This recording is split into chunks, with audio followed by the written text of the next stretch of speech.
Kauna-unahan sa Pilipinas. Manila Broadcasting Company. DZRH. Member, kapisanan ng mga broadcaster ng Pilipinas. Member KBP, oras! Eksakto en punto. Alas 6:05. Humahataw, humahagupit, lumalatay na komentaryo sa himpapawid.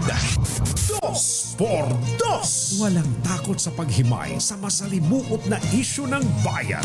2 por 2. Humahataw na mga balita at impormasyon. 2 por 2. Ating damhin, ating lasapin ang hagupit na 2 por 2.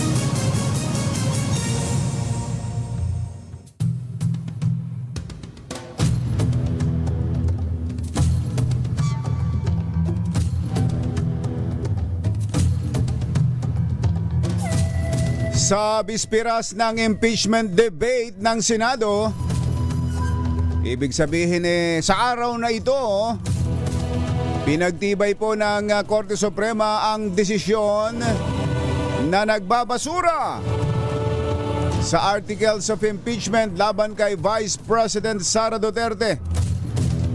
At ito'y idineklarang immediately executory. Nilinaw po ng magandang binibini na si Supreme Court spokesperson Camille Ting na ang motion for reconsideration na inihain ng Kamara ay walang direktang epekto sa agarang executory nature ng desisyon. Iginiit po ng Supreme Court na labag sa konstitusyon ang articles of impeachment dahil nilabag nito ang 1-year bar rule o ang proteksyon na nagbabawal sa pagsisimula ng impeachment proceedings laban sa isang impeachable official na higit 1 beses isang taon at sa batayan ng due process. Inilabas ng Supreme Court ang pahayag habang iba't ibang grupo kabilang ang Isang Bayan Coalition na kinakatawan ng mga retiradong Supreme Court Justices na humihiling sa High Tribunal na muling isaalang-alang ang desisyon nito sa Articles of Impeachment at magpalabas ng status quo ante order para pigilan ng Senado sa anumang karagdagang aksyon habang nakabinbin ang mga mosyon. Isyu ng bayan, katotohanan, por 2. Pagmaitim ang balak, magtago ka na. 2 por 2. Si Jerry at si Anthony, narito na. 2 por 2. Hahataw ng todo, urado ka. 2 por 2. Ang katotohanan, dala nila. 2 por 2. Walang sinasamba pali, maniwala ka. 2 por 2. Hataw ng husto, tol, umasa ka. 2 por 2. 2 por 2.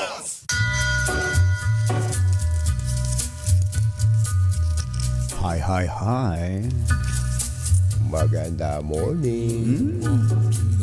Bagong gising. Ba't mo alam? Halatang halata sa boses. Magandang umaga, bayan! Bayan! Ito po si Jerry Baha. Ito po naman si Anthony Taberna, bagong gising. Muli pong sumasa inyo ang 2 por 2 sa umagang ito ng Friday! Yuhuu! Ang lahat po ay nag-aabang sa mga mangyayari sa araw na ito. Lalo na dyan sa Senado kung saan ay magkakaroon daw ho ng debate. Aba, hindi pa ba sila nagsasawa sa debate? Kaya sabi ni Senator Bato, ano bang pagdidebatehan? Ayan, ha? Ayan na ang hatol ng kataas-taasang hukuman. Meron pa ba niyang mas mataas sa kataas-taasang hukuman? Aba, Maliban sa Diyos. aba, matindi naman yung sinabi Kapag talaga pumabor sa gusto mo. Gaya ng sinasabi natin kahapon. Kapag pumabor sa gusto mo ang desisyon, hindi lang desisyon, anumang bagay, survey man yan. Ayan, totoo. Talaga namang ipaglalaban. Basta't may katwiran, ipaglaban mo. Pero Tama, kapag kung halimbawa ang desisyon ay kontra. Halimbawa, pagpalagay, just for the sake of discussion, halimbawa ang desisyon na kumbatsero ng Korte Suprema, tama ang articles of impeachment. Ituloy ang trial kay VP Sara. Malamang nagsisisigaw ito. Iba naman ang Sabihin naman nila, mag-rally tayo sa harap ng Korte Suprema. Yung Korte Suprema yan. Ano tingin nila sa kanilang mga sarili? Mga Diyos. Ayan, Mga Diyos ng Padre Paula, ba't nila kailangan ganin yun? Hindi! Ganun talaga mga kababayan. Meron ng dating desisyon ng Supreme Court dyan, tapos ngayon babaguhin nila. Sila rin mismo magbabago. Mga ganun. Ganun talaga. Yan ang buhay Pilipino. Buhay nating mga mamamayang Pilipino dito sa atin. Kung sa bagay, kumbatsero, hindi naman katakataka yan eh. Hindi katakataka na ang tao, kapag ka may mga inaasahang hindi sumwak sa gusto niya, sumasama talaga yung loob. Natural yan eh. Natural yan. Sa human nature. Totoo, sa panliligaw lang kumbatsero eh. Halimbawa, ligaw ka ng ligaw. Tapos inihatid mo. Nagpahatid naman sa'yo. Tapos Nilibre mo. Kinain naman yung ibinili mong burger. Tapos nagbigay ka ng bulaklak. Tinanggap at talaga namang yung talukap ng mata, gumaganon-ganon ba, tuwan-tuwa pa, At nangingislap ang mga mata. Tapos, ito matindi, binigyan mo ng tangerine chocolate. Yun ang pinakamatindi. Binigyan mo ng tangerine chocolate. Nabihira ang nakakatikim. Ilang mga privileged individual lang. Tapos Ang isip-isipin mo nakakatikim. yung ibinigay mo ay mula sa mga planting materials galing sa Davao, dinala sa Quezon. At itinalim sa ilalim ng mga puno. Sa ilalim ng mga puno at ngayon ay kinabubuhay ng ating mga magsasaka doon. Tapos, nabigyan ka ng tsokolating ganun at tinanggap mo at kinain mo. Kinain mo. Nung babaeng ito na Yung nililigawan. tsokolate na hinihikayat ni Congressman ni Kong Angel, ang mga OFW na pag-uuwi, wag na bubili sa abroad. Dito na lang bibili. Dito na lang. Dahil ang tangerine chocolate, pag tinulungan, binili mo ito, tinutulungan mo ang mga magsasakang Pilipino. Oo. Tingnan mo na. At ang kalidad nun, nako. world class. World class. Diba? Kinain. Kinain. Di asang-asa ka. Sabi mo, Ayos na. ayos na to. Ayos na to. Laglag na ang bataan. Suko na ang bataan dito. Suko na bataan. Di asang-asa ka. Asang-asa ka naman manliligaw. Lahat ng mga palatandaan papunta doon sa pagsagot eh. Di ba? Tapos biglang Daniel. Daniel pala pangalan ng manliligaw. Daniel. Pwede bang magpunta ka sa bahay bukas? Naku, eto na. Sabi ko, tuwa ka. Eto na. Nagpabango ka pa eh. Sinuot mo yung pinakamagarang Sinuot ni Daniel. ni Daniel. Ang nagsabi sa kanya, si Catherine. si Catherine. Ano rin pala yan? Katniel din pala yan? Katniel din to, kumbatsero. Di, maaga pala. Lando talaga namang yung three flowers medicated pomade. Ang inilagay mo sa parang dinilaan ng kalabaw ang buhok mo. Aba, talagang maaga pala ang usap alas 7, alas 6:30 pala andong ka na sa tarangkahan. Dahil excited ka eh. Talaga? Di, pag upo mo doon sa may living room, kumbatsero, sa sala, ito si Daniel, aba, pinagtimpla ka pa ng kumbatsero, ng Ultabayo. Bakit? Gusto na patulogin?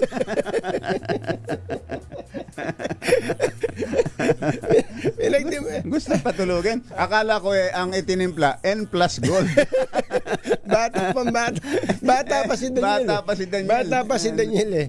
Sabi nung ni Catherine Combachero, pwede ba maglagay ka muna ng family ravening alcohol. Alcohol ka muna.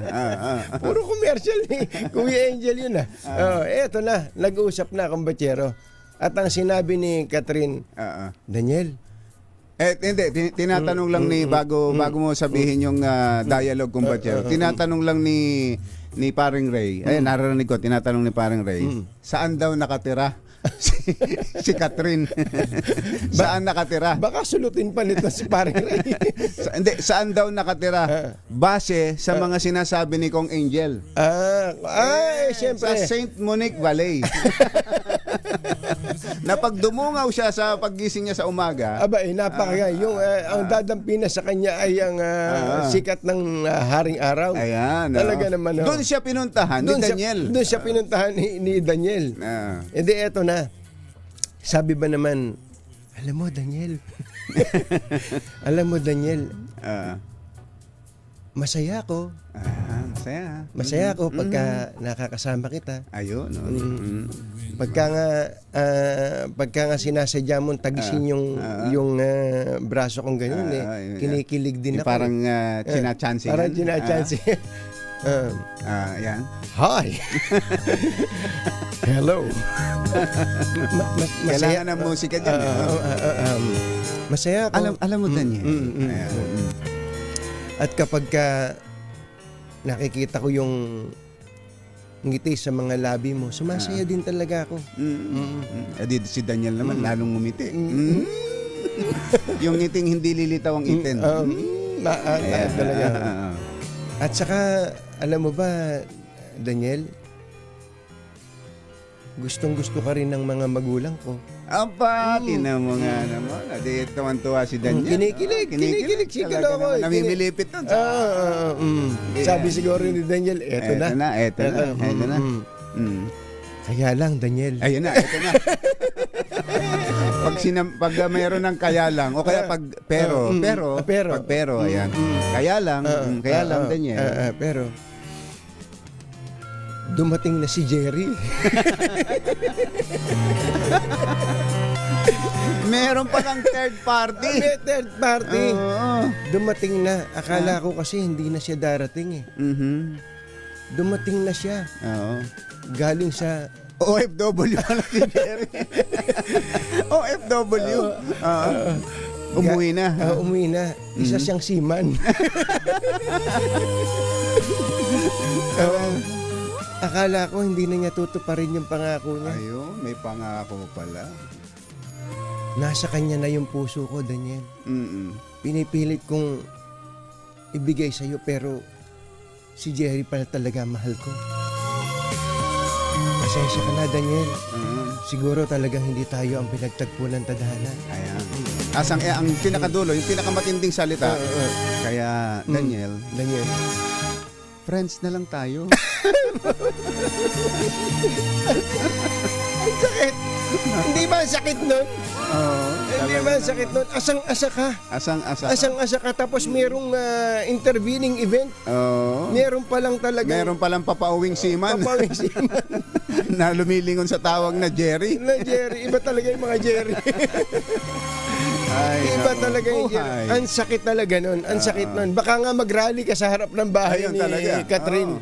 Pagkatapos man tanggapin ang lahat. Inilibre kita. Sa pamasahe. Kinain mo yung tangerine chocolate. At nagugas ka ng alcohol na. Araw-araw, gabi-gabi, inihahatid kita dito sa St. Monique Valley. At ang pinapainom mo pa sa akin, pampatulog, ultrabayo.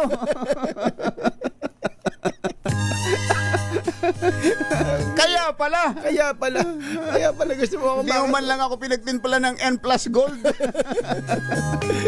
Ay, naku Hirap po. pati sabi siguro. Sakit noon, kumbachero. Masakit yun. Asang-asa ka. Natural namang maghimagsik ang damdamin mo. Magalit ka pa nga. Magalit ka pa nga. Ganun talaga. Yan ang sabi mo nga, kumbachero, kanina, human nature. Human nature. Oo, Kaya yung mga, balik na tayo sa impeachment. yun naman mga galit at tutol sa naging hatol ng desisyon at sa ng kataas-taasang hukuman, ganun din. Sa kabaliktarang sitwasyon na sila naman din ang masamaan loob. Yan Dahil talaga. ang pagkakaalam nila, dati nang humatol, dati nang nagdesisyon ng kataas-taasang hukuman tungkol sa impeachment. Tapos ngayon ay biglang nabago. Ganun talaga. Tabayanan na lang po natin, mga magulang at mga mahal na alas 3 pa lang, taga-subaybay, umpisa na yan. ang mga pangyayari mamaya sa palatuntunang pinamagatang. Ito ang buhay ko. ACS Balita. Hindi raw ba pinagtanim ng kawayan si Daniel? Pinahirapan pa pala. Kasi sabi daw ni Kuya Angel, magtanim ng kawayan. Ang pinakamatindi nun, kung hinikayat niyang magpakapon. Daniel, ayoko magkaanak eh. Pakapon ka na lang. Oras po natin. Achi, Mr. Jelom Tang, Lakyam di Chaphun, 6:20 na umaga. ACS Balita. Susunod na. Aasahan ACS Balita.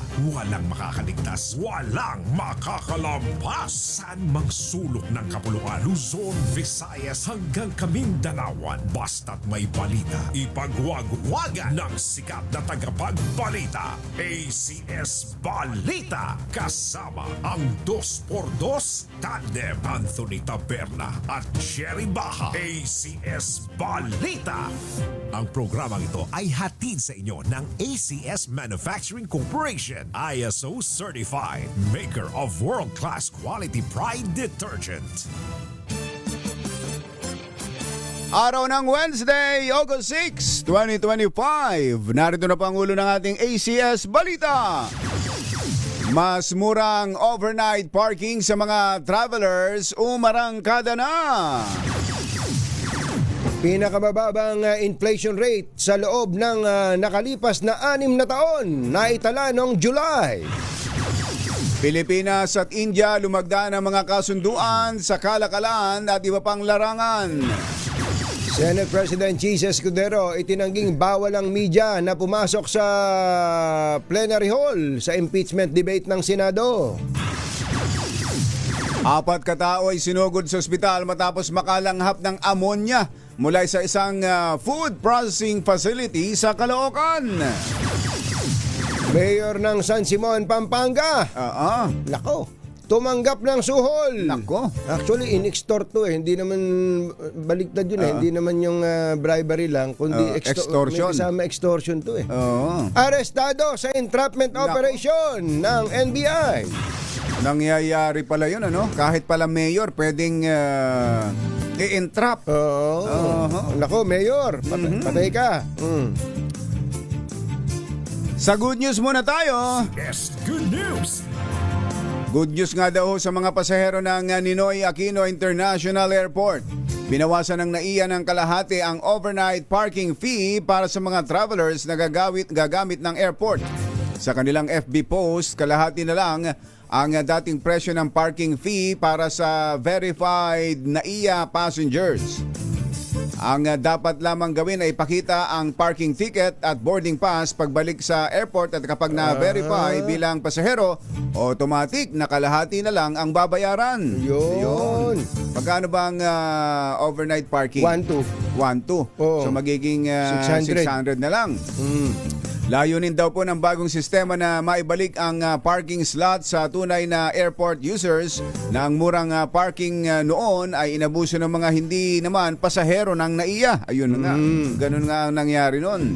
Sa mga kotse, ang overnight parking na 1,200 pesos ay magiging 600 na lamang. Yan. Sa mga motor, 240 mula sa dating 480, habang sa bus ay magiging 1,200 mula sa dating 2,400 pesos.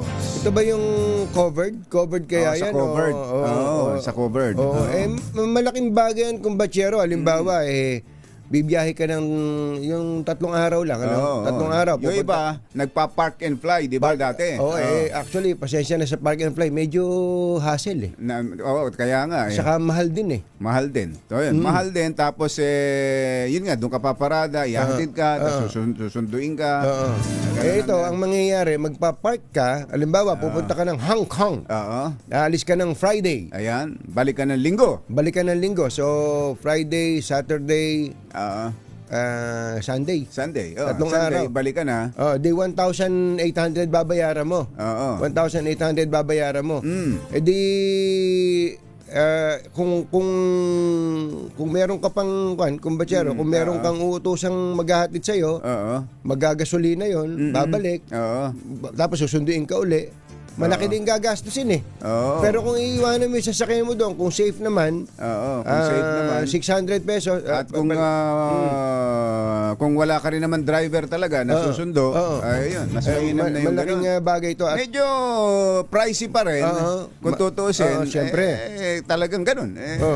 yan ang yan ang binabayaran mo eh. Oo. Kaysa naman doon sa dating hindi ka makaparada. Iyon. Dahil ang Kung mga sino-sino nakaparada, nakaparada, mga tagalabas. Iyon.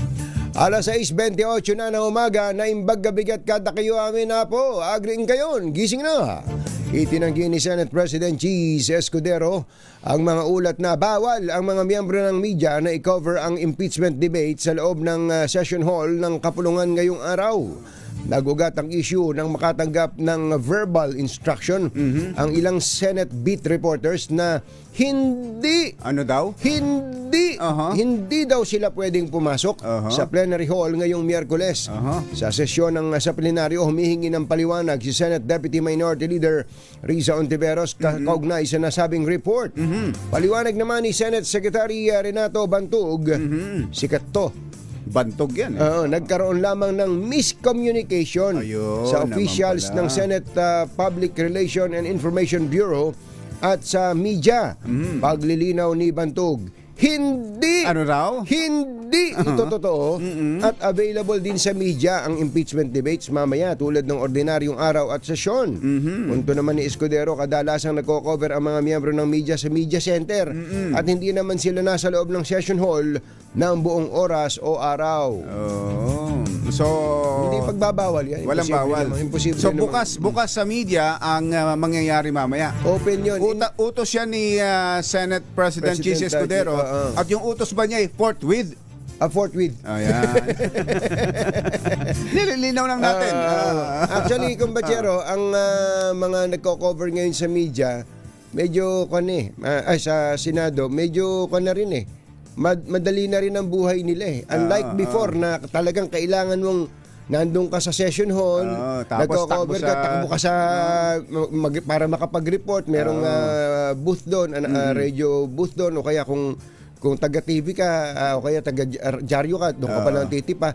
Ngayon kung batyero, nasa loob ka ng media center, parang nasa session hall ka na rin. Gano'n na rin. Oo, kaya pwede mo, halimbawa, kung nagsasalita si Senator Ontiveros doon, tututukan mo lang ng mikropono mo. Naka-live ka na. Tingnan mo na. Ang gana nun. Actually, hindi mo na nga kailangan pumunta ng session ng bali mo. Gusto mo makakita ng warm bodies. Oo, ganun lang. Ganun lang yun. Ayos! Palakpakan! Alas 6:31 ang ating oras. Maya pa ba kay Kongan mga kabalem? Gising na ba kayo? Umaabot sa 13 kasunduan ang sinelyohan ng Pilipinas at India. Buong araw po ito na isinagawang bilateral meeting ni Pangulong Bongbong Marcos at Indian Prime Minister Narendra Modi sa Hyderabad House, New Delhi, India. Kabilang sa mga napagkasunduan ang Strategic Partnership Plan of Action sa implementasyon nito at 4 sa mga kasunduan ay pagpapalakas sa national defense.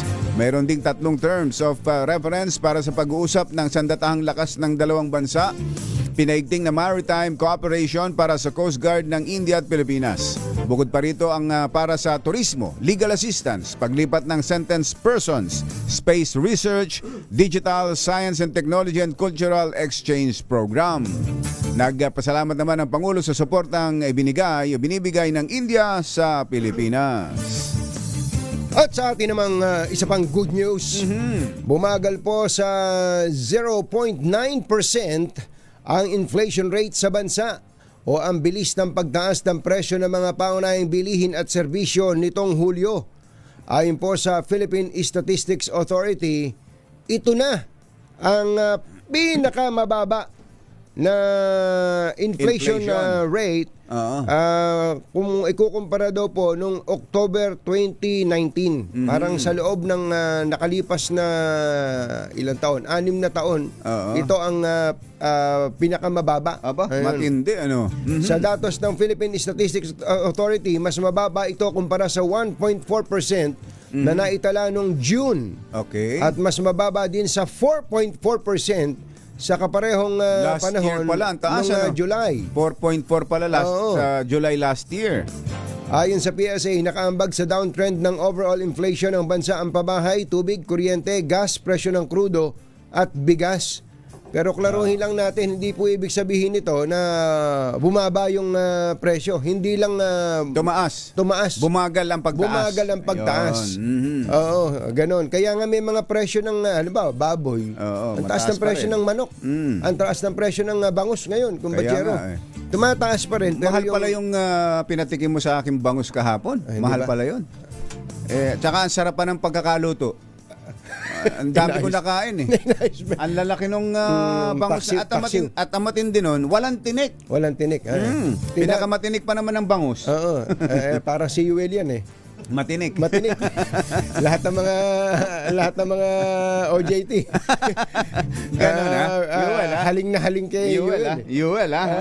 Alam mo na si Yuel. Parang bangus yan. Parang buntot ng bangus.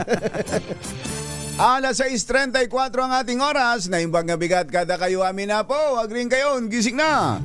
Isinugod sa ospital ang 4 katao matapos ang ammonia leak sa isang food processing facility sa C3 Road, Caloocan. Mabilis na kumalat ang matapang na amoy ng kemikal dahilan para maalarma ang mga empleyado at residente sa naturang lugar. Ilan sa kanila ay nakaranas ng eye irritation, hirap sa paghinga at ang iba ay napilitan pang umalis muna sa kanilang mga bahay. Agad namang nag-deploy ng emergency personnel ang Caloocan City Disaster Risk Reduction and Management Council para umalalay sa mga apektadong individual. Huli sa entrapment operation sa Clark, Pampanga. Ito na, matindi ito. Si San Simon, Pampanga Mayor Abundio Punsalan Jr. At isang Dr. Ed Ryan Dimla alias Doc Yang. Bunsod ito ng umanay pagtanggap nila ng bribe money kapalit ng ipinangakong LGU resolution. Yung mismong sa nakaupo, yung nakaupo partner, yung nakaupo yung ando si Mayor. Yung isang video. Yung isang video. Ito yung mga tauhan na lang nila. May mga baril yan eh. Yung may mga baril ng NBI. Ayon sa complainant na Real Steep Corporation. Ito. Ayan. Ito yung video. Ayan. Pakinggan nga natin yan. Hukuman, meron kayong karapatang kumuha ng abogado. At kung hindi nyo kayang mag-provide ng abogado, ang Estado ay magbibigay ng abogado sa inyo. Ayun. Ayun po ba yung sinabi ko? Ayan. Constitutional right nyo po yan. Ayan. Tara po, sama po muna kayo sa amin. Ayun. Mayor, tara. Ito ang Si Mayor. si Mayor. Ayun yung pera. Ito yung pera. Ay, ang pera. Tigli-500 pala, no? Oo. Si Eric Dastas ba yun, yung humuli? Hindi ka mukha lang. Kala ko si Eric eh. Itong mga humuli, yung grupo ni Noel Bucaling, ni Deputy Director Noel Bucaling, Ng kumbaga, NBI. ng NBI. Oo. Ayon po sa complainant na Real Steep Corporation, humirit si Punsala ng pera na 30 million para sa initial payment at 50 million na babayaran nila ng installment. Ang laki naman, 80 million total. Para sa sa negosyo nila doon. Para payagan silang para makapagnegosyo. makapagnegosyo sila. Aha. Sina Dimla at Ponsalan ay naharap sa kasong paglabag sa Anti-Graft and Corrupt Practices Act at iba pang kaso. Samantala, Aha. galit. Nasa custody na rin ng mga otoridad ang security personnel ni Mayor Ponsalan na nahulihan ng ilang baril at bala. Aha. At sila ay dinala sa headquarters ng NBI sa Maynila. Sa mga dati nang gumagawa ng ganyan, ang sasabihin dyan, napakahina mo naman, Mayor. Ba't ikaw ang humaharap sa ganyan? Oo. Dapat yung bata mo na lang. Sabi siguro ni Mayor, baka naman nagkupitan pa ako ng Yun ang problema. bata ko Kapag medyo duda ka na ikaw ay makupitan, ikaw ang pupunta. Talaga. Ayun. Doon ka mapapahamak. Patay ka. Tulad ng pangyayari ngayon. Kaya binabati natin ang mga taga Intel Service ng NBI, si Assistant Director Noel Bukaling at mga tao nila dyan. Kahapon pala yan, kumbatsero. August 5 kahapon, no? Gabi, 6:15 ng gabi. Kaya maliwanag pa eh. Maliwanag pa. Kaya mga alas 8, binibiyahin na sila, naka-convoy na sila papunta sa Maynila. Yo. Samantala, magkakaroon ng malaking tapya sa pondo ng 2026 flood mitigation projects kung walang mangyayaring budget insertions. Ayon kay Department of Budget and Management Secretary Amina Pangandaman, nasa 346.6 billion pesos ang total allocation para sa flood control projects ngayong 2025. Ngunit posibleng niya itong tapyasan ng 26.1% sa susunod na taon o katumbas lamang ang 274.9 billion batay sa 2026 National Expenditure Program. Gate ni Pangandaman, maaaring ikonsidera ang pagdadagdag ng pondo para sa flood control projects, ngunit kailangan itong sumailalim sa masusing pagpaplano. Ibinunyag ng kalihim ng maraming lugar na higit na nangangailangan ng pondo ang hindi nabibigyan ng budget dahil sa mga lantarang insertions. Alas 6:39 ng umaga, susunod! Tito Boy! Naku, ano tong sinasabi nitong si Senator Erwin Tulfo? Meron daw at least 10 congressman ang contractor din. Parami na, hindi ba 60 plus na sinasabi 60 plus ni... yan, ba't 10 na lang binawasan? Ba't yung binabawasan? Saka huwag kayong turo, baka magulat kayo. Kung sino yung... Talaga. Yan at iba pa sa pagbabalik ng... ACS Balita. Ay, sa mga taga Intramuros. Ayan, oy. Ay, Doktora Janet Pineda. Nasa Intramuros ba si Doktora? Sa Mercantil Building, Kumbatsero. Doktora Janet. Malapit na kayo. Dumungaw na kayo dyan. Dumungaw kayo dyan. Malapit doon sa, yung sa DepEd. Ay, sa Comelec pala. Sa Comelec. Oo, malapit sa Comelec. Ayan. Sa may Palacio del Gobernador. Ayun, malapit doon. Dumungaw na kayo at lakasan na ninyo inyong mga radyo at telebisyon para swertihin kayo at andyan pag-alagala ang ating malakas agent na si Sherwin Alfaro. 6:40 ang ating oras. Manufacturing Corporation, ISO certified. Maker ng world-class quality Pride detergent. Hi! Maganda morning. Anong araw today, kumbatsero? Today is Laundry Day, Pride Day. Yahoo! At pag Laundry Day, Friday, all you need is Pride washing machine detergent. May triple stain away formula, katanggalang makapit, madikit, malupit na dumit man siya, kaya easy ang labada. Kaya pala mula noon hanggang ngayon, all you need is Pride. All you need is Pride. ACS. Sama ang 2x2 Tandem Anthony Taberna at Jerry Baja. ACS Balita. Ay, magandang morning kina Konsihal Steve. Konsihal Steve and Hazel Naval dyan sa San Mateo Rizal. Aba, Sila rin ang may-ari ng Nice Print. Aba, ano ba yung Nice Print? nice print. Yung mga kumukuha ng retrato. Magaling. At saka video. Oo. Magaling. Ba't sila na ba may-ari ngayon ng quad? Sila. Oo. Iba na ba? Si Konsihal Steve and Ma'am Hazel Naval. Magandang morning. Tsaka itong si Kuyang Aldrin Cardona, kumbatsero, nakatutok na mabuti. Tinatanong, ano ba ang title nung ng soundtrack ninyo, yung drama nila Katniel, sabi niya. Katniel? Ni Daniel at ni Catherine Yung, habang nandun sa St. Monique Ballet. Yung habang nagtatanim ng kawayan.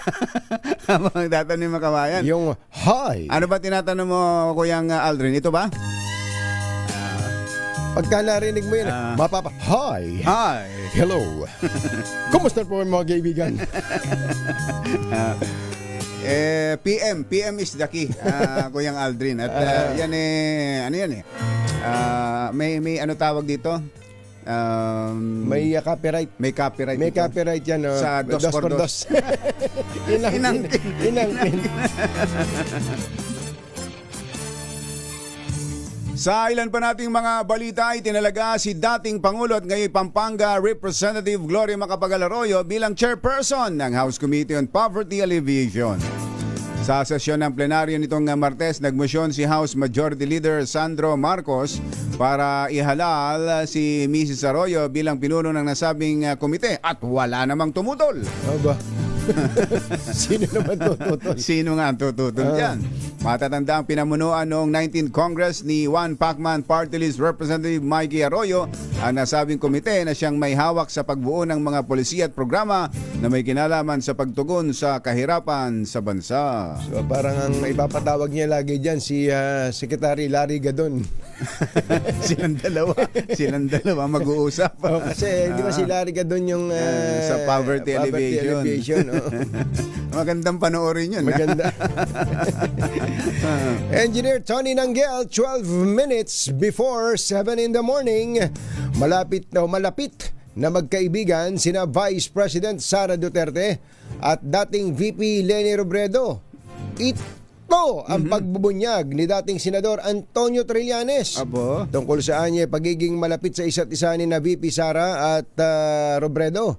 Ayon kay Trillanes, nabanggit din umano noon ni Robredo na hindi niya hahayaang makulong si dating Pangulong Duterte sa ICC kung si Robredo ang nanalong Pangulo. Nakiusap din umano sa kanya ang NOE campaign manager ni Robredo na si Bam Aquino na i-delay ang paglalabas ng arrest warrant laban kay Duterte dahil makakaapekto umano ito sa kanilang kampanya.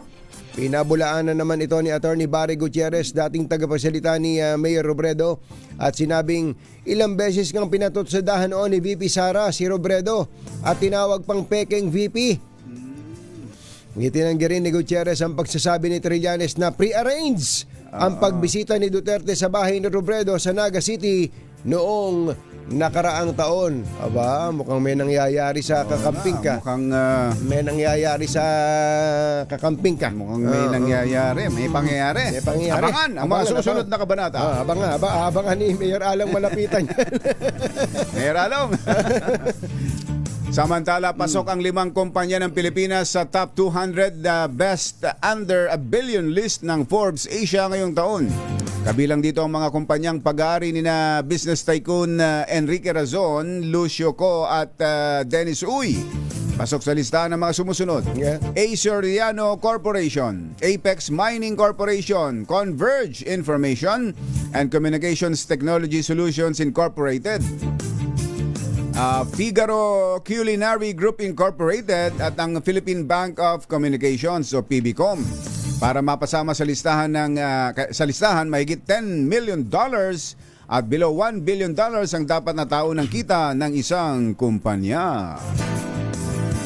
Okay, dun sa mga gustong makapunta ng Amerika pero laging nadi-deny sa visa application. O makinig ka, makinig. Meron na bang paraan? O ito, may paraan. Para sigurado? Para sure. Ito, PM is the key. Bukod pa yan sa dagdag na $250 ha? Kasi meron daw bagong i-implement ngayon na parang may dadaanan di ba? Ito hindi lang $250 kumpanyero. Ilan? At kaya makinig yung mga gusto magpunta ng Amerika. Heidi. Lalo na yung ilang beses nang nadi-deny. Si Heidi, mga 10 beses nang nadi-deny ito eh. Ewan ko ba't ayaw nila ng matangos. Magpapataw ng refundable visa bond mula $5,000 hanggang $15,000, katumbas ng mahigit 800,000 pesos ang Amerika para sa ilang tourist at business visa. Layon daw po ng hakbang na maiwasan ng overstaying sa Amerika o pananatili ng mas matagal sa nasabing bansa. Target ipatupad ang bagong visa policy sa August 20 na magtatagal hanggang 1 taon. Pangunahing ipatutupad ang nasabing polisiya sa mga bansang may mataas na overstay rates at mahinang document security. Wala pang inilalabas ang Amerika na listahan ng mga bansang maaapektuhan ng bagong visa policy. Paano yun? Sa mga sa mga kukuha pa lang Sa ng mga visa? kukuha Magbaband ka? Magbaband. Halimbawa, kukuha ka ng visa. Tapos mukhang kaduda-duda ang hilat siya ng... Para mabigyan ka, magbaband ka. Halimbawa, yung mga datihan na siguro ay wala namang problema. Halimbawa, ikaw. Ako. Ako. Ikaw. Tapos, walang problema. Pero yung mga... Ito'y ina-assume lang, asumero lang tayo. Yung mga hindi nakakapasa, yung laging lagka. Laging denied. Gusto mo ba talagang magpunta ng Amerika? Baka yun ang hintayin pa rin natin yung policy na to. Huwag kasi kayo masyadong ninenervyos. Yung mga yung pawis na pawis, nervous na nervyos, yun ang nadidinay. Yung bang pagpupunta kayo dyan sa US Embassy, isipin yung ano ba yung mga kanuna yan? Pati mga kana. Pati yung mga kana na yan. Pati mga kana. Napipilitan lang akong kumuha ng visa. Ayoko naman talagang pumunta dyan. Kung hindi lang ako iniimbitahan ni Mickey Mouse. Inimbitahan lang ako eh.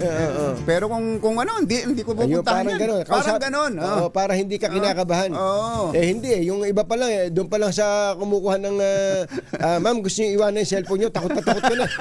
Ihimatayin Doon pa lang sa kanya. Tapos may bentahan pa ng ballpen. Ma'am, kailangan nyo na wala kayong ballpen. May ballpen ho dito. Bibili ka ngayon. Hindi naman kailangan ng ballpen sa loob. Ang dami na. Ma'am, baka gusto niyo yung payo. Umuulan. Kailangan mo na ba? Upuan. Lahat na unang negosyo, andyan na sa Magandang umaga sa mga enterprising nating kababayan na nandiyan sa gilid, hindi harap ng US Embassy. Sa gilid ng US Embassy na napakahaba na naman ng pila kahit maaga pa. Ay, halimbawa, ma'am, bawal magpasok ng cellphone sa loob. Gusto nyo, tatabi muna namin yan. Tatabi ko muna. Magtitiwala ako. Meron ho. Pwede may pag-iiwanan sa loob. May pag-iiwanan. Baka naman iwanan nyo dun sa... Lako, patay kayo. Patay ka. Huling pagkikita na nyo na cellphone nyo yun. Ay, buhay. Nagatid ng kabuuan ng ating ACS Balita. Ito po si Jerry Baha. Ito po naman si Anthony Taberna. Kasama ang 2x2 Tandem Anthony Taberna at Jerry Baha. ACS Balita. Balitang makatotohanan. Balitang maaasahan. ACS Balita. Ang programang ito ay hatid sa inyo ng ACS Manufacturing Corporation, ISO Certified, maker ng world-class quality pride. Matapos ang ilang araw na mainit, parang nagbabadya na ulit ang pagbabalik ng mga pagulan-ulan na kumbatsero. Kaya tama lang naman para madilig-dilig ang mga halaman natin. Lumalakas na naman kami sa konsumo sa tubig. Teka kumbatsero, ikaw ba'y naniniwala na kapag di ba uulan tapos biglang sisikat yung araw, yung lupa may alimuom kung tawagin. Yung alimuom, nako. Alimuom. Ang dami nagkasakit dun sa San Mariano. Dahil sa alimuom. Sabi ko, totoo. Ang dami, mga nagsusukat, nagtatay pa. Ang dami, kumbatsero. Kaya kapag nalanghap mo yung alimuom talaga, masama sa katawan. Si Nanay Benny nga, kinukwento ka hapon. Nakita mo si Nanay Benny kahapon. Ang lakas Ang lakas si Nanay Benny. Iba talaga yung N plus gold. Sabi nga ni Nanay Benny, wala na ba? Wala na. Naniningil nga. Saka hindi lang naghahanap ng N plus gold. Naniningil na. Ang lagay ang sabi ni Nanay Benny, ang lagay Ay, magandang morning sa mga taga Ronnie Dental Laboratory. Sila raw ay nakatutok. 24 oras. Ayan, oh. Si Bryle, ayan, nakikinig sila lagi silang nakatutok sa 2x2. Aha. At Kong Ador Plato. Magandang morning. Magandang morning, Commodore. Siya rin daw ay nakikinig. At siya pala, si Kong Ador pala ang chairman ng House Committee on Government Reorganization. Ayan. Importanteng komite yan, ha? kumbachero. Congratulations, Kong Ador, ha? Kung mga may kailangang Si i-reorganize. Kong Ador ba, hindi ba pwedeng gawing chairman ng House Committee on Appropriations yan? Meron nang nailagay. Si yung babae, Mika Swansing. Hindi nadali ni Kong Ador. Hindi, ni Kong JJ Suarez eh. Sayang naman. Sa accounts na lang. Sayang. Iba rin na nakapunta sa Hindi, accounts. pero siya naman ang senior deputy speaker. Ayun, sa mga taga Quezon Huwag na kayong malungkot. Huwag kayo masyadong malungkot. Ang balita ay malungkot kayo dahil ang inyong kongresistang si Congressman JJ Suarez mula sa pagiging APRO chairman, pinamalita na pala kasi doon. Ganun. Oo. Talaga, yun yung sinasabi ko. Wag parang sinagot ka na ni Katniel. Wag kang assuming. Wag iba kang yung assuming, Wag kang pilingero. Piling kung babae. Pilingera. Ay, teka, andito na pala si chairman. Andiyan na si chairman. Ang pinakamayamang naging MMDA chairman sa balat ng lupa. Ayan, nandito sa linya natin.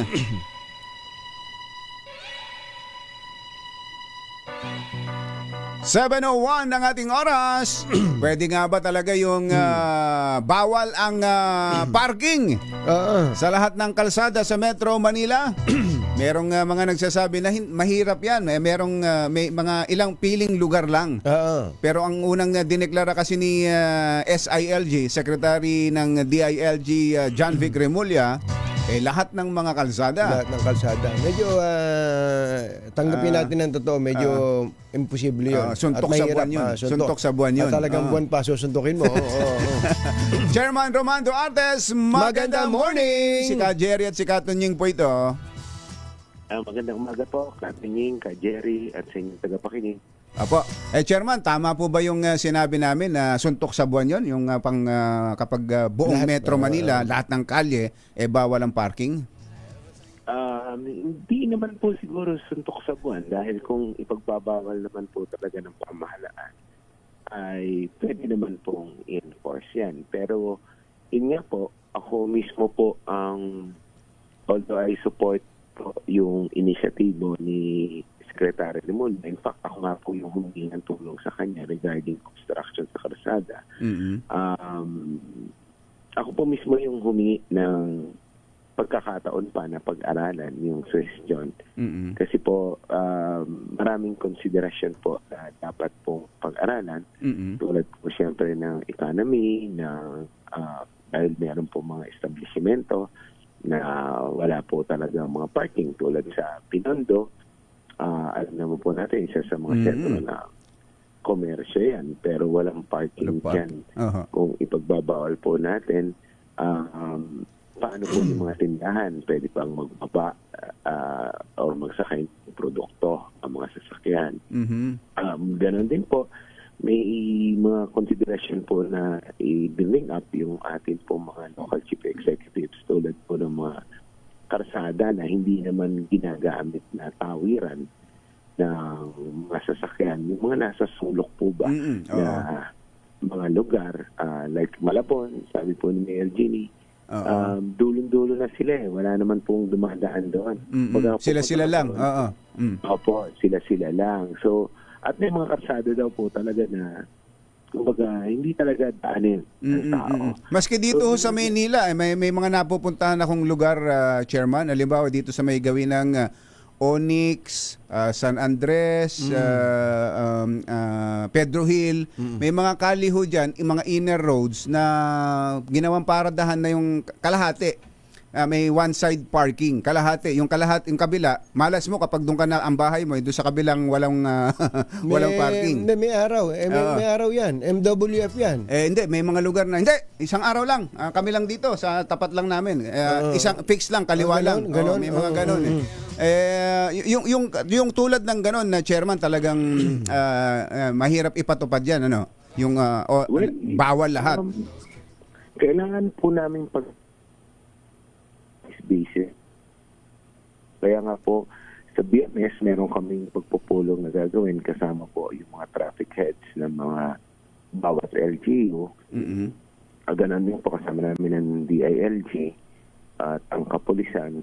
Kasi nga po, titingnan namin, ang akin po sinabi doon sa mga heads po ng mga traffic ng mga LGUs na gumawa na ng rekomendasyon sa pagpupulong namin sa Biyernes kung ano yung mga non-negotiable na talagang kailangan 24 hours.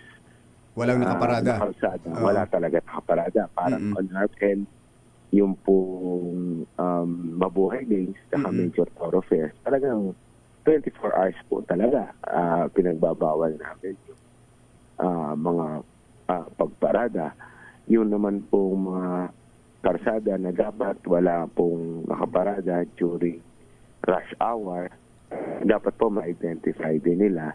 At yung mga gusto nilang i-exempt sa ban ng parking.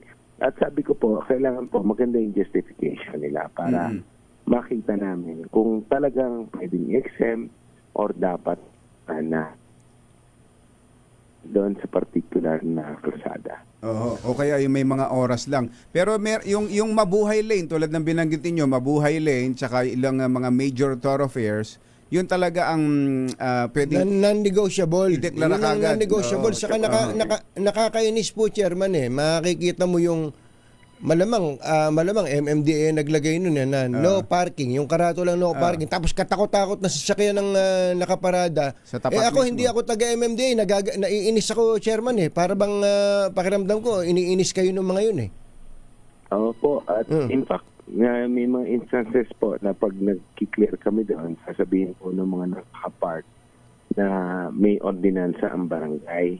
Ayun. So, hindi pa rin po kami pumapayag pag ganoon dahil may Supreme Court decision naman po, particularly doon sa Fejidat case, na nagsasabi na ang MMDA po masusunod insofar as traffic matters are concerned dito po sa NCR. So, kiniklear po talaga namin yan. Yun lang, medyo limited siyempre po yung resources namin.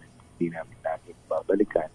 Pero Kaya nga, as much as possible po, yung pong mga mabuhay lanes talagang tinututukan namin yan.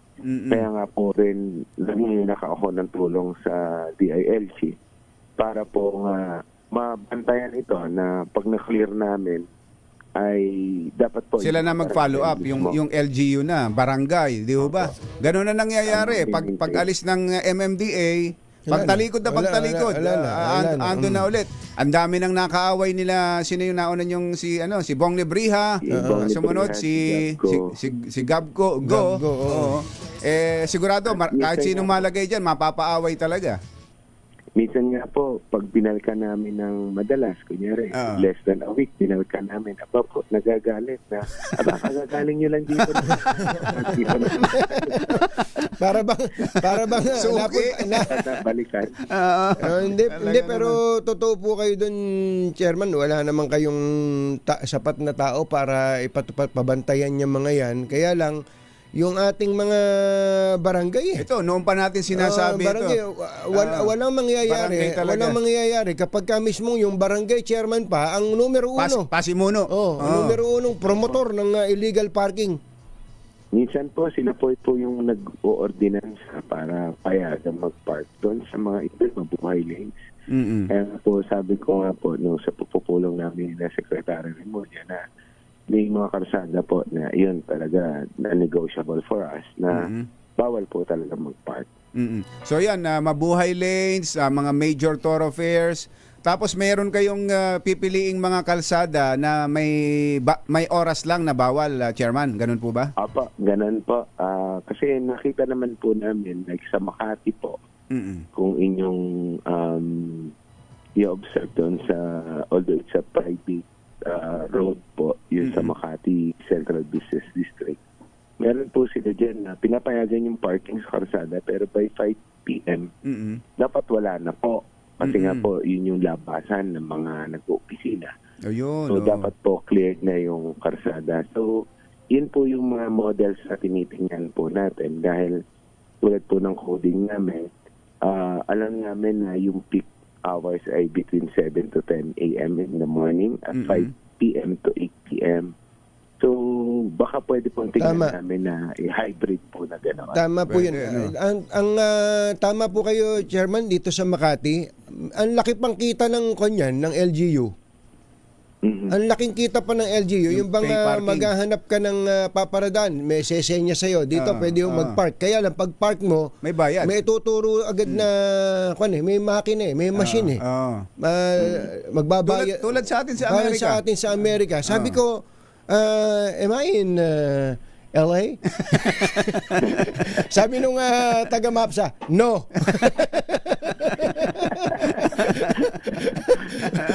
Hindi ba may kita, talaga. may additional na kita pa ang LGU, maayos at alam nila kung saan lang pwedeng mag-park. Pwede lang, hindi lahat Ganun ng sana. kalsada pwedeng mag-park, Chairman. Pwedeng maging model nga yun Apo, yun nga po yung pag-aaralan namin at sisimulang i-discuss sa Friday.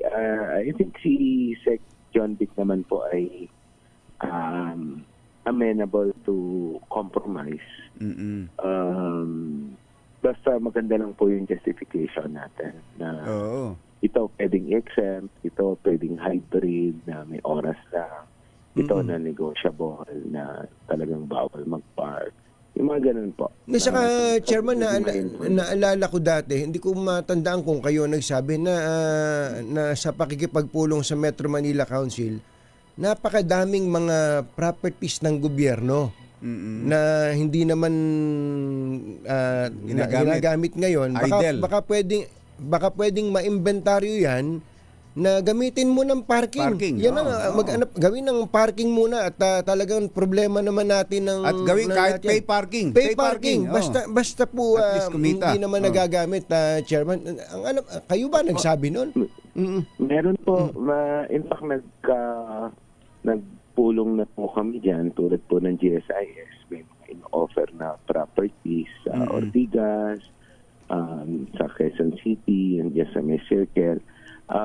Siyempre po lang, kailangan din po ng pondo kasi to develop. At least i-traba mo kasi yung pong lupa, baka po lalo pag tag-ulan, lumambot yung lupa, ma-stop po yung ating mga kababayan na magpapark. So, kailangan lang pang siguro pag-usapan namin. At yan po kasi na-discuss namin noong panahon pa ng former secretary ng DOTR. So, kailangan lang siguro po namin na i-revive yung usapan under po ng leadership ni Secretary Bixby this time. Okay, so dito po, anong timeline natin, Chairman, dito sa parking? Kailan ang tinitingnan ninyong para masimulan, ma-finalize at masimulan yan? Well, nag-set po ng deadline si Secretary Remulla, John Vic, ng September 1. So, babalangkasin po namin yan. Pero, as usual, normally, nagdi-dry run po tayo dyan. Massive information campaign. But, pilitin po namin. Kaya ba yung September 1? Oo. Tingnan po namin kahit kung kailangan araw-arawin namin yung pagpupulong para po matapos po yung or upuan namin o ng isa-isa, dalawang city. Kailangan rin po kasi integrated. Like kunyari, isang buong kalsada na tumatawid sa iba't ibang LGUs. Kailangan po integrated yan. Hindi naman po pwede na dito sa LGUA bawal, pagdating sa LGUB pwede. Yun nga, tama. Kailangan po talagang comprehensive yung guidelines na mailabas po natin. Eto, may nagte-text so dito, baka daw pwede ninyo isuggest kay Secretary John Vic na isama rin ang Cavite Napaka-traffic din daw sa kanilang probinsya sa Cavite. Hindi niya sakop. Isuggest nyo lang daw, isuggest nyo lang. Ang sabi naman po ni Secretary Raymond, ipapilot lang po ito sa Metro Manila. Although peculiar po kasi ang Metro Manila. Yung 13 to 14 million nighttime population, 17 po pa daytime. At 3.6 million po kasi na vehicles yung dumadaan or lumalabas sa Metro Manila on a daily basis. So, pero I understand may plano po si Secretary na i-expand po itong programa na ito once na maging maayos yung implementation sa Okay. So September 1, kayang-kayang ma-implement. Hopefully. Medyo masalimot din po kasing usapan. Bawat LGU po ay siyempre may kanya-kanyang pangangailangan, may kanya-kanyang gusto na kailangan din naman po natin balansin. Ito nga pala, maitanong namin sa inyo, Chairman. Kayo ba nakakaramdam ng minsan ng hindi lang tungkol sa traffic, sa ibang mga ini-implement dito sa Metro Manila na may umaayaw, parang ayaw makipag-coordinate o makipag-cooperate sa inyo dahil hindi naman elected yung chairman ng MMDA na yan. Tayo elected, tayo mga mayor. Wala ho ba kayong nararamdaman ganon? Wala naman po. So far, 3 taon na po ako sa MMDA or more than 3 years na chairman ng MMDA. Wala naman po akong naramdaman na ganoon. In fact, maganda po ang relationship ko sa mga mayors at even po yung ahensya namin. Iba po yung pagtutulungan. At maganda po yung aming pong coordination. Siyempre po, as I've said, may kanya-kanyang interest na gustong proteksyonan yung mga mayors. Pero at the end of the day, kung ano po yung ikakaganda ng buong Metro Manila, kahit po may reservation ng isang punong lungsod, ay sumusunod po siya doon sa pangkalahatan na namin. Kaya ko lang naman naitanong yun dahil minsan nagpulong kami ni Kumbachero. Kaming dalawa lang naman po. Kami lang dalawa. May napagkasundoan ho kami na irerekomenda namin na gawin na kayong governor ng Metro Manila dahil para magkaroon na tayo ng comprehensive plan. Hindi lang sa traffic, kundi pati sa flood control at iba pa dito po sa buong Metro Manila. Ayaw niyo po ba nun, Chairman? Mahirap po kasi halos lahat po ng syudad dito sa Metro Manila ay highly urbanized na. So, at napakalaki po ng Metro Manila para magkaroon po ng isa lamang na governor na same power as yung governor po ng ibang probinsya. If ever po, kailangan pong pag-aralan mabuti. Yun pong mga proposals na yan. Natatandaan ko po noon, a few years back, si Congressman Joey Salceda already proposed that. Pero yun nga po, medyo mahaba-habang usapin. Yeah, po, totoo po. Maikli lang ho kasi oras namin ni Kumbachero na mag-usap kami, na magpulong kami. Mr. Chairman, maraming salamat po at yung pong ticket namin ng Metro Manila Film Fest, baka makalimutan nyo. Aga naman. Ang aga-aga. Salamat po, Chairman. Thank you, Chairman. Chairman Roman Duarte, MMDA. Balitang bagong-bago, balitang dapat alam mo, balitang magdadagdag ng talino dahil bagong impormasyon, makibalita, unang-una sa DZRH. Pangunahing balita kasama ang 2x2 tandem nina Anthony Taberna at Jerry Baha.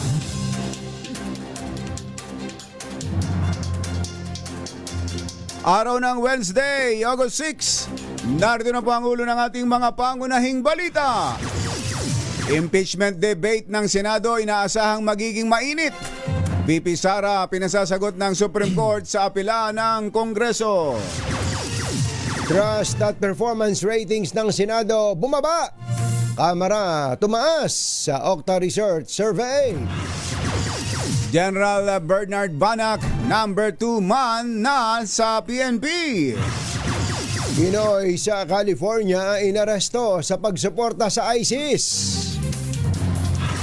Isang vlogger sa Ozamis binatikos ng netizens sa content nito habang dinuduraan ang holy water Mariano ka. sa loob ng simbahan. Panginoong ko.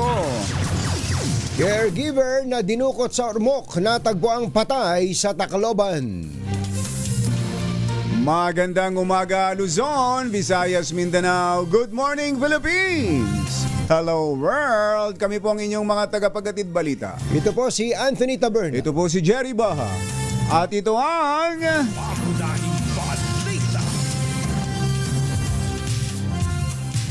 bago ang detalye ng mga balita. May nanalo na sa Intramuros. Ando ng ating RS6 Sherwin Alfaro. Go, go, go! Yes, katuming ka, Jerry, dito nga sa barangay 657 dito sa Intramuros, Maynila. May malakasan tayong nahuli na nagtitinda. Ha? Ito yung Dolly NCR Uy. ang tindahan ko tawagin. Ano pangalan? Ano pangalan? This is Fried tungkol sa fried chicken. Kaya naman picture sa kanila. Sa fried chicken yun, naubos ka? Naubos ka agad. Yun ang Yung mabenta. fried chicken, naubos ka agad. Kalalapag lang ng manok, wala na. Yun ang mabenta. Ibig sabihin, masarap yung chicken nila. Ayan ang kanilang pang-agahan, tapos mga pang-baon-baon na mga Wow, sarap. estudyante at saka mga nagtatrabaho dito sa Intramuros. Ito si ate, tignan mo naman kanina pa yan na sabi niya kanina, si Angelo Palmones pa lang daw, nakatutok na siya ng programa. Kaya naman tuwa siya nung nag-intro kayo kanina tungkol kay Kathleen at kay Daniel na panay produkto ni Kuya Angel. Ano? Puro produkto ni... Mosquito po. Donabel Mosquito? Yes po. Kakaiba ang apelyido namin, sir. Lamok. Lamok. Kakapiti kayo. Hindi ho. Intramuros ho. Bali yung mister ko po sa taga Leyte. Ako po Iloilo. O, kasi may nakausap na rin ako ng mosquito, taga dyan naman sa Kawit. Tapos ang mga taga Mosquito. Antin Bisaya din ang pinanggalingan ng mga mosquito. Kaya, Hindi ka ba, Donna, hindi ka ba natatakot sa katol? Sa katol, hindi po kasi ako ang ako ang lumalaban ngayon sa mga katol, sir. Dahil lamok po hindi takot sa katolso. Sa katol, sir. Alam mo, laban sa buhay. Hindi, di ba? Pero dahil maganda Sa cellphone pala. Sa cellphone pala siya nakakapakinig, Sherwin. Cellphone, Oo, nanonood. yan, kanyang cellphone na kayo na pa, hindi na halos makita. Pero, ayan, yan ang kayong dalawa. Ayun nga. Palagi nga nagbubukas daw siya ng cellphone habang nagluluto. Opo. Alas 4 ay alas 3:30 pa lang, sir. Pagkatapos sumunod ng misa, sunod na po yung DCRH po Nako. sa YouTube sa umaga. Oo. Yan pala, ganyan pala dapat talagang binibigyan ng mini component, Sherwin. Oo. Dapat talaga Dali. sila yung mga ng mini component. Medyo nasa biyahe pa galing sa Europe yung importation natin Ng mini component. Oo. Alam mo naman, alam ko naman ang 2x2 hindi naman namimigay ng basta-basta yan. Kaya kailangan galing sa Europe mga mini component. Oo. Tumaas kasi yung taripa. Kasi daw na pagdadepon ka namin. Ha? Pansamantala ngayon, bibigyan ka muna namin ng moskitero. Sir, sir? Pabili ng kulambo. Nakatuwa naman, sipag ni ating Sipag. Oo, dahil nahuli ka namin na masipag at syempre, nakatutok sa, ano pa prito mong programa tuwing umaga? DCRH po. 2x2 pagdating ng 6 o'clock na umaga. Yehey! For dos tuwing alas 6. Eto, meron kang 1,000 pesos. Yehey! Puna na po. Ayos. Ako may pampagabot sa dengue. Pabili ng katol. Napakasayahin naman yan si ating Siyempre kasama, these are each grocery, these are each na imbag na bigas at syempre, these are each t-shirt at these are each umbrella. Masasabi mo ate Donna? Maraming salamat po sa DCRH. Dos for dos. Batiin mo naman yung mga kamag-anak ko mga mosquitos. Ang mga kamag-anak ng mister ko, mosquito po sa Leyte. Aha. Sa akin lang po, sa Iloilo po, mga Diaz family. Shout out sa inyo lahat. Ayun. Mayong aga. Kaya naman sa mga nais manalo ng 1,000 pesos sa akin tumutok sa Deezer H, baka kayo nasa sunod nating winner sa Deezer H Mala Cash Promo. RH6 Sherwin Bata Alvaro, DZRH, una sa Pilipinas, una sa Pilipino. Okay, thank you. Thank you! 7:24 ang ating oras. Magbabalik pa rin ang mga pangunahing balita. May sasabihin ka ba? Meron, di ba? Nakita mo si Nanay Benny Oo nga, kahapon kahapon. Oo. Ayaw pa rin paawat niyan. Galing Nueva Ecija, lumuwas ng Maynila ka pa. May mga dalang gulay. Oo. At yun yata yung bunga ng mga gulay niya sa bakuran. Araw-araw, nagwawalis-walis pa rin. Parang hindi 80 Tingnan mo nga, talagang malakas pa, no? Believe talaga ako dyan kay Nanay Benny. Pero siyempre, nag-aalala din tayo. Kaya bilang anak, gusto nating siguraduhin na healthy siya at malakas. Tama ka dyan, kumbachero. Kaya naman, araw-araw, pinagtitimpla natin si Nanay Benny ng N Plus Gold. Lagyan mo lang ng 6 na scoops ng isang baso ng tubig at ready na yung isang healthy serving na kailangan niya para manatiling malakas at masigla. Hindi ko lang basta inaalagaan kasi sa bawat pagtitimpla ko ng N Plus Gold para kay nanay, na ipapakita pa rin ang tanda ng aking pagmamahal. Yun. Ano pa iniintay ninyo, mga kumbatsero? Ipakita ang tanda ng inyong pagmamahal with N Plus Gold. Available at Mercury Drug Stores at iba pa ang kilalang drugstores nationwide.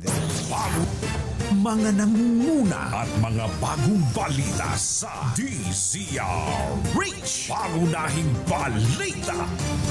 7:33. Palutang-lutang ang bangkay at bangkay ng matagpuan sa barangay Diit, Tacloban City ang isang babaeng caregiver 5 araw matapos itong mapaulat na dinukot.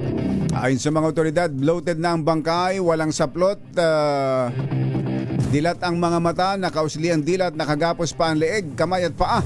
Nakabalot ng itim na tela ang mukha ng biktima na ginamitan pa ng asul na duct tape nang makita ng isang mangingisda. Napagalamang dinukot ng 3 armadong lalaki ang biktima alas 9 ng umaga noong July 31 malapit sa isang pawn shop sa Ormoc City. Nagpapatuloy naman ang investigasyon ng mga otoridad para matukoy ang mga suspect sa likod ng karumal-dumal na krimen. Pansamantalang isinara ng Archdiocese of Ozamis ang Parish Church of St. John the Baptist matapos duraan ng isang vlogger ang holy water font ng simbahan habang gumagawa ng content sa loob ng simbahan. Kababaeng tao nito. Tapos may pinagmagaling pa. Nag-vlog sa loob ng simbahan. Tapos ginawa, ay sus Maria Joseph. Yung holy water, dinuraan? Dinuraan niya. Ay sus. Ayun. Nako, makapag-content lang, sumikat lang. Ayan na. Tinawag po ni Archbishop Martin Sarmiento Humuad ang insidente bilang isang grave offense against the sanctity of sacred objects at ipinag-utos ang pansamantalang pagsasara ng simbahan habang isinasagawa ang pastoral assessment at acts of penance. Magsasagawa rin ang Holy Hour of Adoration at Solemn Confessions bukas Agosto 7 bilang bahagi ng panunumbalik at paghingi daw ng kapatawaran. Nasa 117,000 ang followers ng vlogger na si Thine Medalya, kilala sa paggawa ng nakakatawang content. Hindi ito nakakatawa. Matapos ang insidente, agad ding binura ng vlogger ang kanyang video na umani ng batikos mula sa mga mananampalataya at humingi ng kapatawaran sa kanyang ginawa. Ayun. Ganun ang ginagawa ng ibang mga gustong sumikat. Gagawa ng kabulastugan, tapos hihingi ng tawad. Hihingi ng tawad. Tumaas na yung views niya. Ayun na. Ayun. Dapat yun, tinatanggal, ano ba tawag doon? Blacklist. Bina-blacklist. Tapos inaalis yung kanyang account. Di ba? Tama. Sa kanyang mga, kung ano mang platform ang kanilang ginagamit. Sobra, Samantala, isang Pinoy naman ang inaresto sa Long Beach, California dahil sa pagpapadala ng pondo sa ISIS. Nako, ginasuhan si Mark Lorenzo Villanueva, 28 anyos, ng pagbibigay ng material support sa ISIS, isang federal felony na may katapat na parusang 20 taong pagkakabilanggo. Sinabi ni Acting U.S. Attorney Bill Isaili, ang pagsuporta sa isang terrorist group sa loob man o labas ng bansa isang seryosong panganib sa national security. Sa criminal complaint na inhain ng federal prosecutor, sinasabing ilang beses nakipag-ugnayan si Villanueva sa pamamagitan ng social media sa 2 ISIS fighters. Sa record ng isang money transfer firm, 12 beses nagpadala si Villanueva ng $1,600 plus sa loob lamang ng 5 buwan sa 2 ISIS fighters. Ang nasabing teroristang organisasyon ang sinasabing responsable sa halos 20 pag-atake sa iba't ibang bansa, kabilang ang Afghanistan, France, and United Kingdom. 2 mataas na opisyal ng PNP ang apektado ng panibagong balasahan sa pambansang pulisya. Sa special order ni Police Major General Nery Vincent Ignacio, Acting Chief Directorial Staff, inalis sa pwesto bilang Chief for Administration o number 2 man si Lieutenant General Jose Melencio Nartates Jr. na inilipat bilang Area Police Commander ng Western Mindanao. Magiging kapalit ni Nartates sa number 2 position ng PNP si Lieutenant General Bernard Banak, dating APC Western Mindanao Commander. Nagpalit lang ng pwesto sina Nartates at Banak, magkaklase ito at walang ibinigay na paliwanag ang PNP hinggil dito. Si Banak ay naging tagapagsalita din ng PNP bago ito inilipat bilang top cop ng Sorsogon. Pareho silang PMA Class 92. 1992. PMA. Yes. Samantala, bumaba ang Trust and Performance Rating ng Senado batay sa pinakahuling tugon ng masa survey ng Octa Research. Batay sa survey, sinagawa July 12 hanggang 17, nakakuha ng 49% trust rating ang Senado, mas mababa kumpara sa 57% noong November 2024. 10% naman ang mga sinurvey ay nagpahayag ng kawalan ng tiwala sa Senado, habang 41% ang undecided. Natapyasan din ang performance rating nito ng 6% mula sa dating 53% ay naging 47% na lamang. Samantala, tumaas naman ang ratings ng Kamara de Representantes noong July mula 49%, ito yung umangat sa 57%. Nag-improve rin ang performance ratings ng Kongreso mula sa 47% ay naging 55%, habang 9% ang dissatisfied at 36% ang undecided. Mayroong 1,200 respondents ang naturang survey. Pinagkokomento ng Korte Suprema si Vice President Sara Duterte at ilang abogado nito sa inihaing motion for reconsideration ng mababang kapulungan kaugnay sa naging desisyon nito na unconstitutional ang impeachment laban sa pangalawang Pangulo. Binigyan ng 10 araw na hindi na i-extend sina Duterte, Attorney Israelito Torion at iba pang abogado kaugnay sa apela ng Kamara na humihiling na baliktarin ang desisyon na nagbabasura sa impeachment case ni VP Sara. Sa apela ng Kongreso, hiniling nila sa Supreme Court na payagan silang gampanan ang eksklusibong tungkulin na usigi ng isang impeachment o impeachable official at ang Senado na litisin ang kaso. Una rito, idineklara ng Supreme Court na unconstitutional ang impeachment complaint dahil sa paglabag sa 1-year ban at due process requirements. Bilang reaksyon, sinabi naman ni Attorney Michael Poa na abogado ni Duterte na susunod sila sa utos ng Supreme Court at isusumite ang kanilang komento sa loob ng panahon na ibinigay sa kanila. Inaasahang magiging mainit ang debate ngayong araw sa Senado dahil sa nakatagdang pagbotohan kung itutuloy ang impeachment kay Vice President Sara Duterte o susundin ang ruling ng Korte Suprema. Ayon kay Senator Erwin Tulfo, tiyak na magiging mainit ang talakayan lalo na sa panig ng Duterte Bloc na kinabibilangan ni na Senators Bato de la Rosa, Bongo, Rodante Marcoleta, Amy Marcos at Robin Padilla. Hindi rin pauhuli ang Minority Bloc na kinabibilangan naman ni na Senate Minority Leader Vicente Soto, Senator Ping Lacson at Senator Risa Ontiveros. Ibinida ng Pangulong Bongbong Marcos ang mas pinaigting na ugnayan ng Pilipinas at India sa pamamagitan ng strategic relationship. Sa kanyang mensahe sa harap ng Filipino community sa New Delhi, sinabi ng Pangulo na ang strategic partnership ng dalawang bansa ay maituturing na major boost sa higit 7 dekada ng magandang relasyon ng Pilipinas at India. Giit ng Pangulo, ang hakbang na ito ay magpapalakas sa Philippine-India ties sa mga sektor ng defense, kalakalan at pamumuhunan, kalusugan, turismo at iba pa. Bilang bahagi ng kanyang state visit sa India, si Pangulong Marcos ay makikipagdialogo hindi lamang kay Prime Minister Modi kundi maging sa malalaking kumpanya upang hikayatin ang mga ito na mamuhunan sa Pilipinas at lumikha ng karagdagan trabaho para sa mga Pilipino. Samantala, silipin nga natin ang PGH.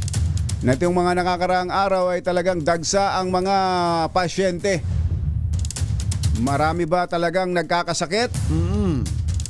At marami ang nagkalakas ng loob na magpa-ospital? Dahil sa zero balance billing. Ayan, RH15, Giselle Ricaport.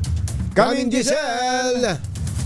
Sa Jerry, sa ating yung tanging mga pasyenteng nasa critical na kondisyon na lamang yung tinatanggap dito sa emergency room ng Philippine General Hospital sa Maynila dahil overcapacity na ito sa kasalukuyan. Batay doon sa record, pumapalo na sa mahigit 300 yung pasyente sa ER nitong paggamutan.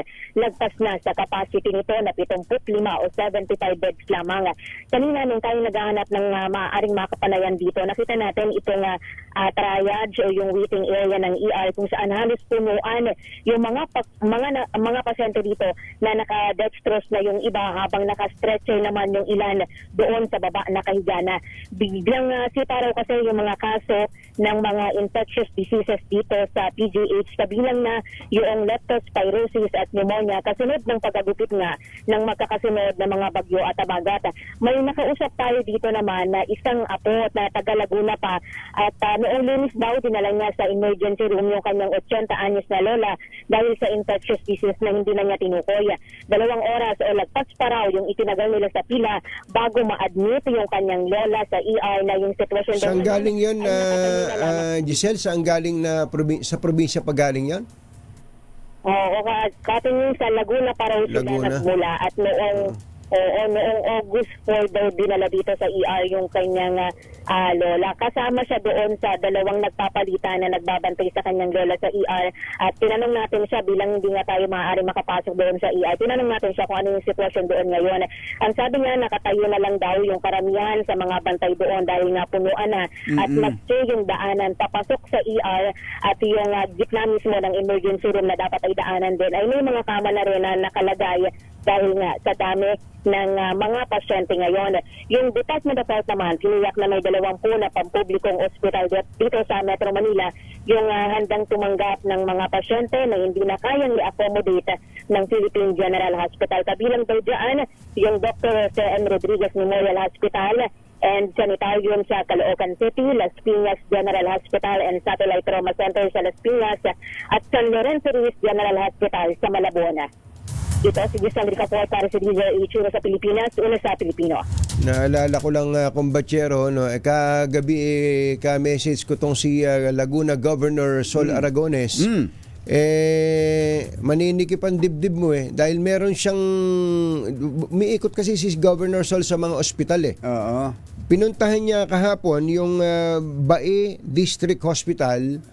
At talaga namang nakita niya doon, kumbatsero, kung ano yung sitwasyon. Yung mga kama lang ng ospital, kumbatsero.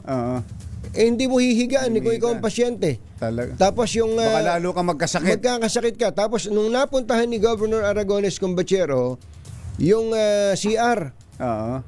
Napatili Napatili yung si Governor Aragones Sol Aragones dahil sa dumi. Sa dumi nung CR. Ay, ito ba yung sa Bae, ito yung kama, kumbatsero. Ito yung kama. Talaga yung parang dinapurak ng alipante. Grabe. Tapos yung mismong yung tagdan nung lagayan ba ng dextrose. Tapos walang electric fan na gumagana. Pagka ikaw na ospital doon, magkakasakit ka lalo. Lalo kang magkakasakit. Kaya pala dito na nagpunta sa PGH yung taga Laguna. Kaya yun ang tanong ko kung saan galing Talagang kung wala kang mapapala doon sa probinsya sa ospital, magsasapalaran ka na doon sa kumbatsero. So ito'y ospital na ginagastusan ng provincial government. Ito yung sa CR, kumbatsero. Pagpasok mo doon sa CR, Ew! Talaga Ew! naman, no? Tapos walang tubig, kumbachero. Jesus, Mag-iigib ka pa Mario para kaya manghihilakbot ka. Kaya sabi ni Governor Sol, babalikan ko yan, magdadala ako ng kama dyan, tapos papaayos natin yung mga tubig. Basic siya, kumbachero Kaya kung ikaw ay opisyal ng gobyerno at hindi ka umiikot, wala, sasabihin mo, maayos lahat yan. Oo. Kaya dapat puntahan mo. Kasi Talaga. pagka umasa ka sa report lang sa'yo, Oo. walang mangyayari. Sino kumbachero. nagpapatakbo niyang ospital na yan? Oo. Yung dapat Dapat makutusan Oo, yung sino man ang administrator niyan o sino Oo. man ang director ng ospital na yan. Halimbawa, sasabihin nila, Kadiri! sasabihin nila, kulang ho sa pondo. Kailangan mo ba ng malaking pondo sa paglilinis Para lang malinis ang banyo. ng banyo? Anak ng baka, talaga naman. Samantala, yung bang balitang tataasan ng taripa ang bigas ang imported rice may epekto sa presyohan? RH52 Enyel Parosa. Kami ni Jel! Ako limlim na umaga mula rito sa lungsod ng Pasig, Jerry at Anthony. Good news sa mga taga-budget ng tahanan itong pagbaba ng inflation rate sa 6-year low. 0.9% daw, sabi ng Philippine Statistics Authority.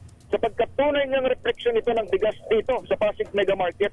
Alam niyo, naglalaro na lamang sa 36 pesos hanggang 45 ang per kilo ng local well-milled rice dito sa napakalaking pamilyan. Mas mura na yung ilan doon sa kung tawagin ay pangkantin o yung dati kung tawagin natin ay pangaso. Hindi ba na kasi yung karatula dito pangkantin na raw, sabi ng mga retailer. Mas mura na, 36 pesos ang ilang local well-milled rice. Pero ang bad news, tila nagpaparamdam naman ang ilang mga trader at importer kasunod ng suwestyon ng Department of Agriculture na itaas muli sa 25 hanggang 35% ang taripa o buwis sa mga inaangkat na bigas. Kwanto sa atin ang ilang retailer dito sa Pasig, 20-20 na. 20-20 nang inaangat ng sako ng imported rice mula Vietnam. Kaya ang diskarte ng iba, hindi muna sila masyadong kumukuha ng imported rice habang mababa pa ang kanilang kuha at benta sa mga masinatang kilik na lokal na bigas. Pakinggan natin ang kanilang kinig. Umangat na po ng 20 pesos. 20 pesos ang imported. Oo. Tapos baka magpatuloy. Patuloy ang pagtaas yan. Hindi ba baba? Oo. Tataas na naman ulit. Kasi Dahil sa taripa, 25% daw sabi. kahit hindi pa pinapatupad. Oo. Pag sinabi, alam mo naman, mabibilis pa sa atin. Ang tinig ng ilang retailer dito sa lungsod ng Pasig. Ito sa Edniel Parosa, nagulat para sa DZRH. Una sa Pilipinas, una sa Pilipino. Thank you, Jel! 11 minutes before 8, magbabalik po kami. This ng Bayan, Katunying at Ka-Jerry. 2x2.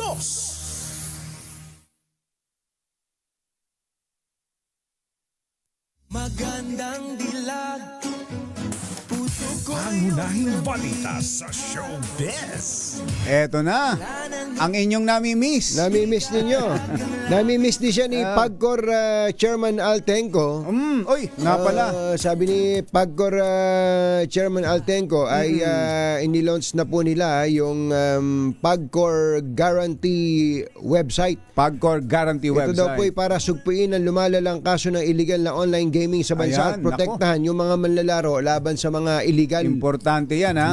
Maaari pong i-check ng publiko sa nasabing website kung lisensyado at lehitimo ang isang online gaming site bago sila makapaglaro o bago magbayad. Regular na ina-update ang website at may direktang link ito sa mga lisensyadong gaming platforms. Ayan. Ayon po kay Pagcor Chair Altenco, matutulungan ito ang publiko na makaiwas sa panlilinlang habang pinoprotektahan ang kanilang karapatan bilang manlalaro. Sabi ni Chairman, maging mapanuri Ayan. sa bawat online gaming activity na sasalihan sapagkat dumarami ang mga reklamo hinggil sa illegal na gaming sites na hindi nagbabayad ng panalo. Ayun, nako. Eto na. Sino ba itong aktres na mas marami raw baong underwear Aba, kaysa sa mga damit sa kanilang mga taping? At bakit? Aba. Sabi ni Kuya Peter ko, batiin niyo muna ng happy birthday si Mrs. Betty Sia Aba, ng Amansuana Mrs. Betty. family. Mrs. Betty Sia, happy birthday! Sino siya? Ihatid sa atin ang ating showbiz legend Morley Alinio. Magandang morning! Magandang morning Luzon, Visayas at Mindanao. sobrang na-miss ko ang ating mga friendship. Oo nga. Na si Engineer Jos Mercado ng PLDT. Yun. Ayon naman. Alam ba ninyo na kung si Rosana Roses ay mahilig magdala ng tubig sa CR, ay halos minuto talagang ang linis-linis nito, ay tinalbugan siya ng isang kilalang magandang aktres.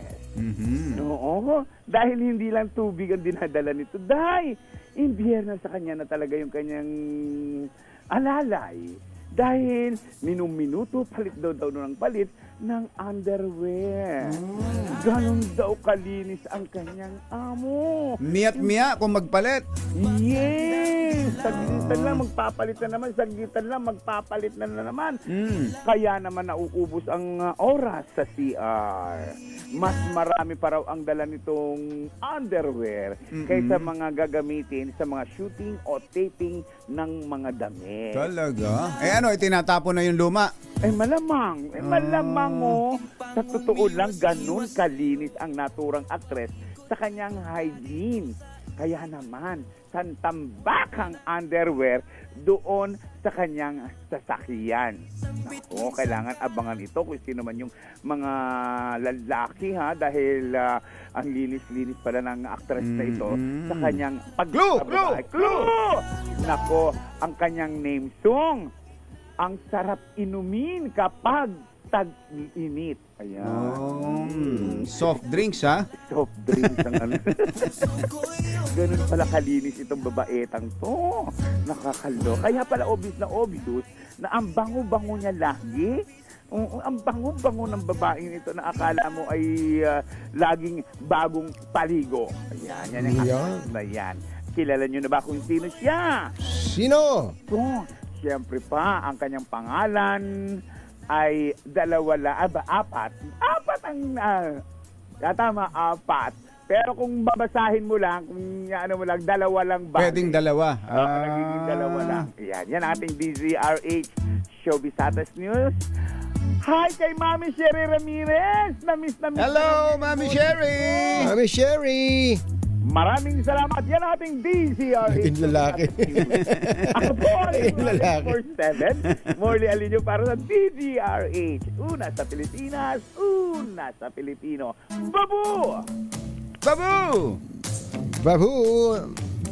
Ay, baka may mga kailangan na kayong ayusin sa inyong mga bahay, tulad ng bubong. Buti na lang may bubong na maasahan. Gawa sa state-of-the-art technology. May aluminum na. May pintura pa. Now available na rin sa pre-painted tiles pan. Para sa eleganteng bubong na matibay na makulay pa, mag-Cherry Loom pre-painted ka na. Uy, umaapi na si Heidi sa'yo, kumbachero. 2 times pa lang naman daw siyang na-deny. Dalawa pa lang pala. Hindi pala 10. 2 times pa lang ba yun, Heidi? 2 times ka pa lang bang umuwi ng lumuluha? Hindi. Sabi niya, saka hindi rin ako pawisin. Magtatanim na lang ako ng tangerine. Tangerine chocolate. Aba, ayos. Kuya Boy Fabian at Kuya Obet Imperio, magandang morning. Gayun din kay Kuya Julius Imperio ng VRC. Uy, baka ang hanap ninyo ay reliable at stylish crossover sa presyong di abot ng 1 million pesos. Aba, ang all-new Cherry Tiggo Cross ng Cherry Auto Philippines ang siguradong para sa inyo. Sa presyong 998,000 pesos, ang all-new Tiggo Cross ay isang crossover SUV may 1.5 liter 4-cylinder engine paired with 9-speed CVT transmission para sa mas swabe at matipid na drive. Sa loob ng Tiggo Cross ay mayroong sporty bucket seats at dual 10.25-inch multi-information and infotainment display. At dahil hindi rin magpapahuli sa technology, ang Cherry Tiggo Cross ay may Apple CarPlay at Android Auto compatibility. Tingnan mo nga naman yan, mas conveniente lalo na para sa inyong long distance road trips kasama ang inyong mga mahal sa buhay. Para naman sa inyong peace of mind, meron tong worry-free ownership. Ang all-new Tiggo Cross ay merong 5-year bumper-to-bumper warranty, 3 years of free roadside assistance at 3 years of free preventive maintenance service o PMS. Saan ka pa? Ano pa hinihintay mo, Kuya Arnold Balita? Mag-test drive na! Bilis ng oras. Birthday daw pala. ni Senator Sonny Trillanes. Ay, Senator Sonny Trillanes, happy birthday! At birthday din daw ni General Abuan ng RH Digital. Ayan. Jen Abuan.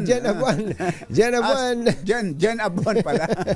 Jen, happy At, birthday. Muli, binabati natin ng happy birthday si Ma'am Nancy Makapinlak. Ating Nancy, happy birthday! Bye! Happy weekend! Woo!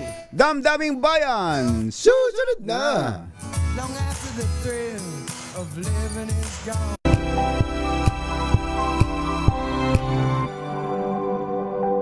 Wow, ang saya. Isang barangay na labada, puro mancha pa. Goodbye, pahinga. Mommy, isang laba lang yan sa Pride Bar Blue.